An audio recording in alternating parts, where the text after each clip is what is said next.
Port की visit करके आया हूं और गुजरात के लोगों को जब पता चलेगा कि इतना बढ़िया पोर्ट ये अदानी ने यहां केरल में बनाया है, ये गुजरात में 30 साल से पोर्ट पे काम कर रहे हैं, लेकिन अभी तक वहां उन्होंने ऐसा पोर्ट नहीं बनाया, तब उनको गुजरात के लोगों से गुस्सा सहन करने के लिए तैयार रहना पड़ेगा। അദാനി വളരെ വേഗത്തിൽ നമ്മുടെ വിഴിഞ്ഞം പോർട്ടിന്റെ നിർമ്മാണം പൂർത്തിയാക്കി. 30 വർഷമായി ഗുജറാത്തിൽ അദാനിയുടെ പോർട്ട് പ്രവർത്തിക്കുകയാണ്. എന്നാൽ ഇത്രയും വലിയ പോർട്ട് അദ്ദേഹം നിർമ്മിച്ചു നൽകിയത് കേരളത്തിലെ വിഴിഞ്ഞത്താണ്. ഇക്കാര്യത്തിൽ ഗുജറാത്തിലെ ജനങ്ങളുടെ പരാതി അദ്ദേഹം കേൾക്കേണ്ടി വരും. हमारे मुख्यमंत्री जी से भी मैं कहना चाहूंगा,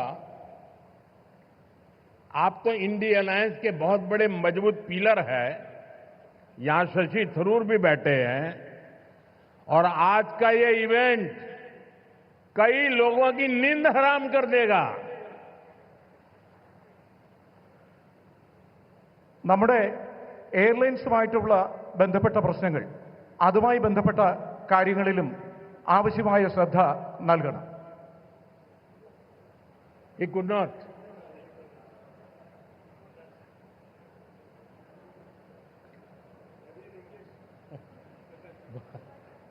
बल मैसेज चला गया जहां जा रहा था.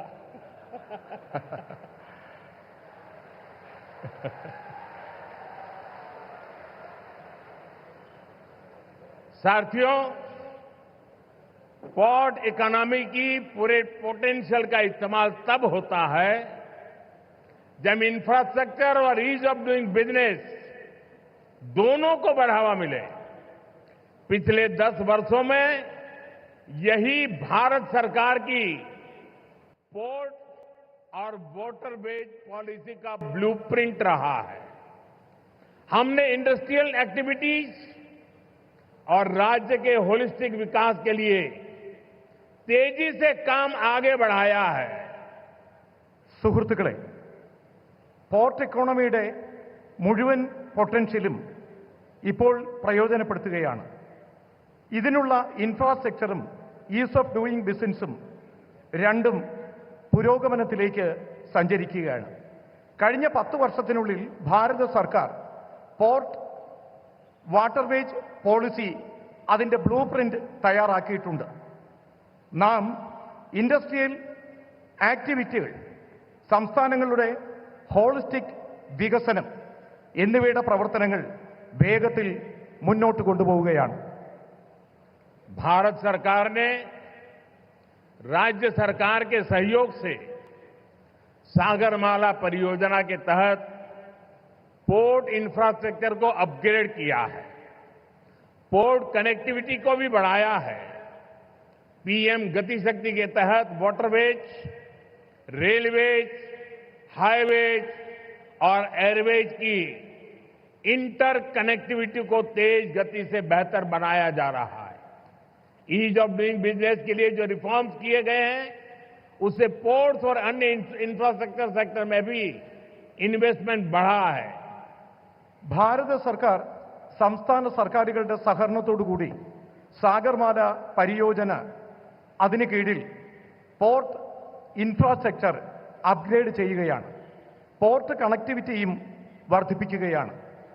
PM ഗതിശക്തി പദ്ധതിയുടെ ഭാഗമായി വാട്ടർവേസ്, റെയിൽവേസ്, ഹൈവേസ്, എയർവേസ് ഇവ തമ്മിലുള്ള ഇന്റർ കണക്ടിവിറ്റി അതിവേഗം മുന്നോട്ട് കൊണ്ടുപോവുകയാണ്.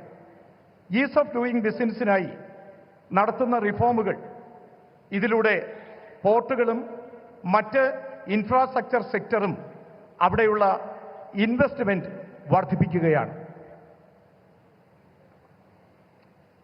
इंडियन सीफेरर्स, उनसे जुड़े नियमों में भी भारत सरकार ने रिफॉर्म्स किए हैं और इसके परिणाम भी देश देख रहा है.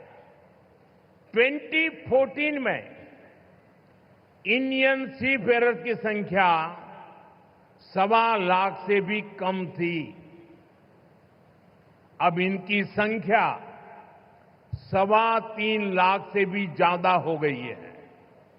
आज भारत सी फेयर्स की संख्या के मामले में दुनिया के टॉप 3 देशों की लिस्ट में शामिल हो गया है।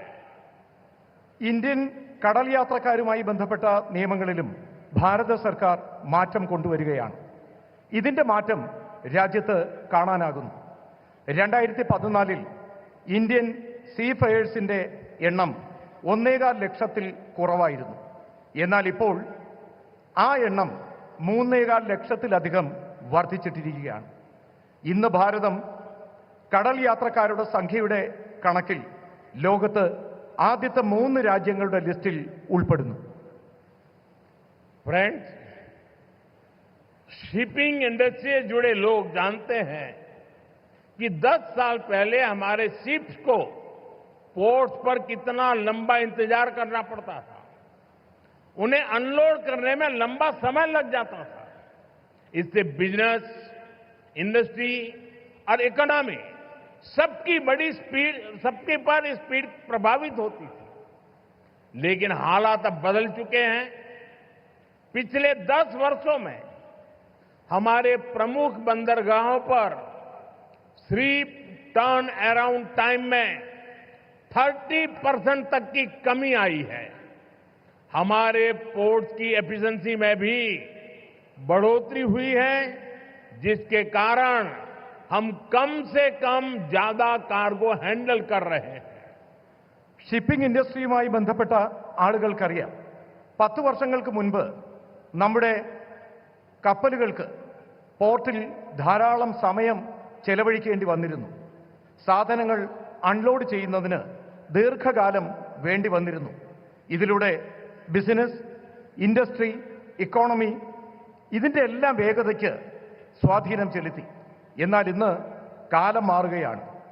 കഴിഞ്ഞ 10 വർഷത്തിനുള്ളിൽ നമ്മുടെ പ്രമുഖ തുറമുഖങ്ങളിൽ ഷിപ്പ് ടേൺ അറൌണ്ട് ടൈമിൽ 30% കുറവ് വന്നു. ഇതിലൂടെ പോർട്ടുകളുടെ എഫിഷ്യൻസി വർദ്ധിച്ചു. ഇത് കാരണം കുറഞ്ഞ സമയത്തിനുള്ളിൽ കൂടുതൽ കാർഗോ ഹാൻഡിൽ ചെയ്യാൻ നമുക്ക് കഴിയുന്നു. साथियों, भारत की सफलता के पीछे पिछले 1 दशक की मेहनत और विजन है। पिछले 10 वर्षों में हमने अपने पोर्ट्स की क्षमता को 2 गुना किया है। हमारे नेशनल वाटरवेज का भी 8 गुना विस्तार हुआ है। आज ग्लोबल टॉप 30 पोर्ट्स में हमारे 2 भारतीय पोर्ट्स हैं। लॉजिस्टिक परफॉर्मेंस इंडेक्स में भी हमारी रैंकिंग बेहतर हुई है। ग्लोबल शिप बिल्डिंग में हम टॉप 20 देशों में शामिल हो चुके हैं। സുഹൃത്തുക്കളെ, ഭാരതത്തിന്റെ ഈ വിജയം കഴിഞ്ഞ ദശകങ്ങളിലെ നമ്മുടെ പരിശ്രമത്തിന്റെയും കാഴ്ചപ്പാടിന്റെയും ഫലമാണ്. കഴിഞ്ഞ 10 വർഷത്തിനുള്ളിൽ നമ്മുടെ പോർട്ടുകളുടെ ക്ഷമത 2 ഇരട്ടി വർദ്ധിച്ചു. നമ്മുടെ നാഷണൽ വാട്ടർവേസിന്റെ വേഗത 8 ഇരട്ടി വർദ്ധിച്ചു. ഇന്ന് ഗ്ലോബൽ ടോപ്പ് 30 പോർട്ടുകളിൽ നാം 2ാം സ്ഥാനത്ത് നമ്മുടെ 2 പോർട്ടുകളുണ്ട്. ലോജിസ്റ്റിക്സ് പെർഫോമൻസ് ഇൻഡെക്സിലും നമ്മുടെ റാങ്കിംഗ് മികച്ചതാണ്.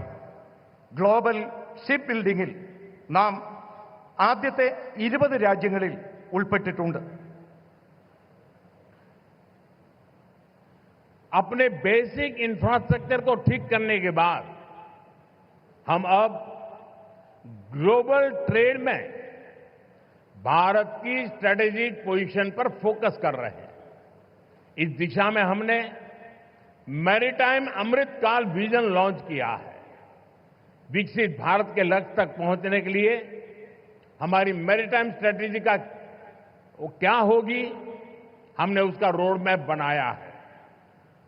നമ്മുടെ റോഡ് ബേസിക് ഇൻഫ്രാസ്ട്രക്ചർ ശരിയാക്കിയതിനു ശേഷം നാം ഇപ്പോൾ ഗ്ലോബൽ ട്രേഡിൽ ഭാരതത്തിന്റെ സ്ട്രാറ്റജിക് പൊസിഷൻ ഫോക്കസ് ചെയ്യുകയാണ്.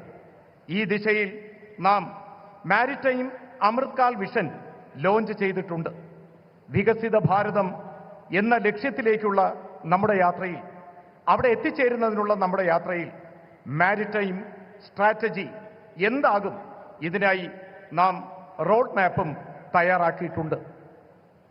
आपको याद होगा G20 समिट में हमने कई बड़े देशों के साथ मिलकर India middle east Europe corridor पर सहमति बनाई है. इस रूट पर केरला बहुत महत्वपूर्ण पोजीशन पर है. केरला को इसका बहुत लाभ होने वाला है.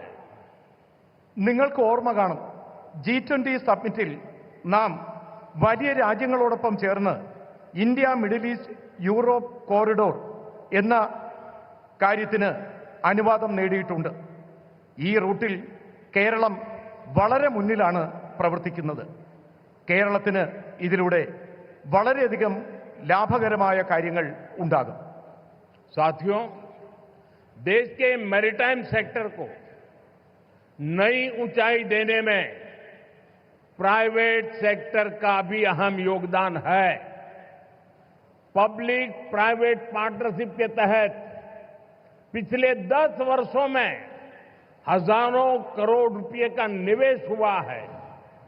इस भागीदारी से न केवल हमारे पोर्ट्स ग्लोबल स्टैंडर्ड पर अपग्रेड हुए हैं, बल्कि वो फ्यूचर रेडी भी बने हैं.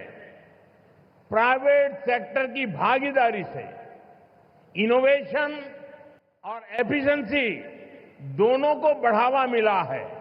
और शायद मीडिया के लोगों ने एक बात पर ध्यान केंद्रित किया होगा. जब हमारे पोर्ट मिनिस्टर अपना भाषण दे रहे थे तो उन्होंने कहा, अदानी का उल्लेख करते हुए उन्होंने कहा कि हमारी सरकार के पार्टनर एक कम्युनिस्ट गवर्नमेंट का मंत्री बोल रहा है प्राइवेट सेक्टर के लिए कि हमारी सरकार का पार्टनर ये बदलता हुआ भारत है. സുഹൃത്തുക്കളെ, രാജ്യത്തിന്റെ മാരിടൈം സെക്ടറിൽ ഉന്നതങ്ങൾ കീഴടക്കുന്നതിന് നാം പ്രൈവറ്റ് സെക്ടറിനും ആവശ്യമായ പരിഗണന നൽകണം. പബ്ലിക് പ്രൈവറ്റ് പാർട്ട്ണർഷിപ്പിലൂടെ കഴിഞ്ഞ 10 വർഷത്തിനുള്ളിൽ രാജ്യത്ത് കോടിക്കണക്കിന് രൂപയുടെ നിക്ഷേപം നടത്തിയിട്ടുണ്ട്. ഈ പങ്കാളിത്തം കേവലം നമ്മുടെ പോർട്സ് ഗ്ലോബൽ സ്റ്റാൻഡേർഡിൽ അത് അപ്ഗ്രേഡ് ചെയ്യുന്നതിന് മാത്രമല്ല, ഫ്യൂച്ചർ റെഡിയായി ഇത് നിലനിർത്തുന്നതിനും പ്രയോജനപ്പെടുത്തണം. പ്രൈവറ്റ് സെക്ടറിന്റെ പങ്കാളിത്തം, ഇന്നവേഷൻ, എഫിഷ്യൻസി ഇത് രണ്ടും വർദ്ധിപ്പിക്കുകയാണ്. നമ്മുടെ പ്രിയപ്പെട്ട പോർട്ട് മിനിസ്റ്റർ അദ്ദേഹം സ്വാഗതം പറഞ്ഞപ്പോൾ ശ്രീ അദാനിയെ ചൂണ്ടിക്കാണിച്ചുകൊണ്ട് പ്രൈവറ്റ് മേഖലയ്ക്ക് പ്രാധാന്യം നൽകണം എന്ന് പറഞ്ഞു.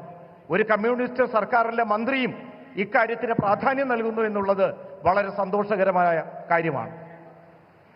साथियों, हम कोच्चि में ship building and repair cluster स्थापित करने की दिशा में भी आगे बढ़ रहे हैं.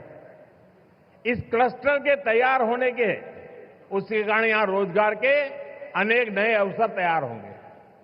केरला के लोकल टैलेंट को, केरला के युवाओं को आगे बढ़ने का मौका मिलेगा. സുഹൃത്തുക്കളെ, നാം കൊച്ചിയിൽ ഷിപ്പ് ബിൽഡിംഗ് റിപ്പയർ ക്ലസ്റ്റർ സ്ഥാപിച്ചു കഴിഞ്ഞു. ഈ മാർഗത്തിൽ നാം മുന്നേറുകയാണ്. ഈ ക്ലസ്റ്റർ തയ്യാറാകുന്നതിലൂടെ അവിടെ ധാരാളം പുതിയ തൊഴിലവസരങ്ങൾ സൃഷ്ടിക്കപ്പെടും. കേരളത്തിന്റെ പ്രാദേശികമായ വിഭവങ്ങൾ, കേരളത്തിലെ യുവാക്കൾ, ഇതെല്ലാം അവർക്ക് മുന്നേറുന്നതിനുള്ള അവസരങ്ങൾ നൽകും. फ्रेंड्स, भारत की